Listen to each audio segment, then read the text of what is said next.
আমি ফোন চার্জে রেখে কতক্ষণ আগে খাইতে গেছিলাম, তখন বন্ধু সবুজ কল দিছিল, আমি দেখি নাই। খাবার শেষে এসে ফোন ধরে কল দিলাম যে কাহিনী কি। তখন সে বলে ঝামেলা তো একটা লেগে গেছে। আমি তখন অবাক হইলাম, বললাম নতুন বিয়া করছো, ঝামেলা হবে কেন? ভাবি তো লোক খারাপ না।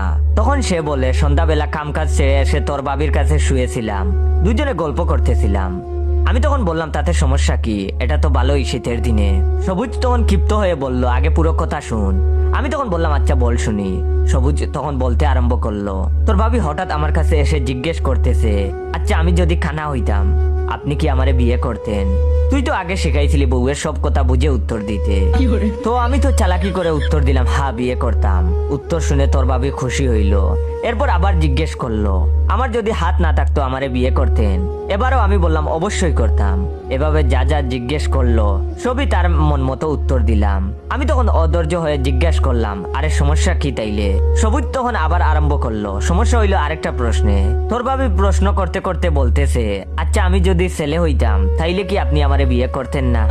আমি তখন পড়ে গেলাম দুটা নাই। যদি বলি করতাম না তাইলে তো মন খারাপ করে ফেলবে, রাগ করে থাকবে, তাই একটু চুপ থেকে বললাম হ্যাঁ বিয়ে করতাম।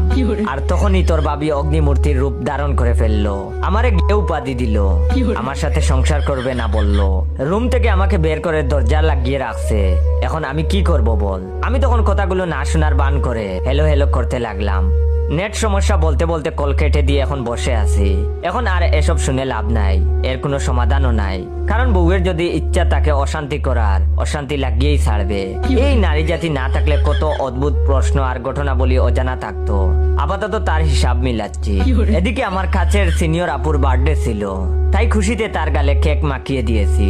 এটা নিশ্চয়ই কোনো অপরাধ নয়। আর যখন উনার গালে কেক মাখিয়েছি তখন তার বয়ফ্রেন্ড সেখানে ছিল না, কিন্তু আপু পিকগুলো মাইডেতে দিয়েছে। আর ভাই তাহা দেখি আমারে মেসেজ দিয়ে দেখেছে। পরদিন কলেজে গিয়ে আমি ভাইয়ের কাছে যেতে যেতে ভাবছি আজ আমার কাম সারছে, বাস খাবো শিওর। কিন্তু কাছে গিয়ে দেখি ভাই কুক আর চানাচুর এনে রাখছে টেবিলের উপর। তখন আমি শিওর হলাম যে বাস দিবে, বাস দিয়া কুক আর চানাচুরের প্যাকেট হাতে ধরাই দিবে। আমি তখন কাচুমুচু করে ভাইয়ের সামনে দাঁড়িয়ে রয়েছি। ভাই কিছু বলার আগেই গড় গড় করে বলে ফেললাম, ভাই দেখেন আপুকে আমি সিনিয়র আপুর চোখেই দেখি, আমাদের মাঝে তেমন কিছু নেই। চাইলে আপনি আমার মেসেঞ্জার চেক করে দেখেন, কোনোদিনও লাভ ইমোজি সেন্ড করি না, শুধু কেক মাখিয়ে দিছি এটাই।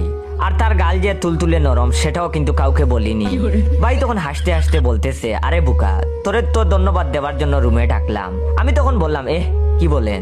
তখন আমি জিজ্ঞাসা চোখে তাকাতেই ভাই বলল, তোর আপুর সাথে অনেক দিন থেকেই ব্রেকআপ করতে চাইতেছিলাম, তবে কোনো এক্সকিউজ পাচ্ছিলাম না, বাট আজকে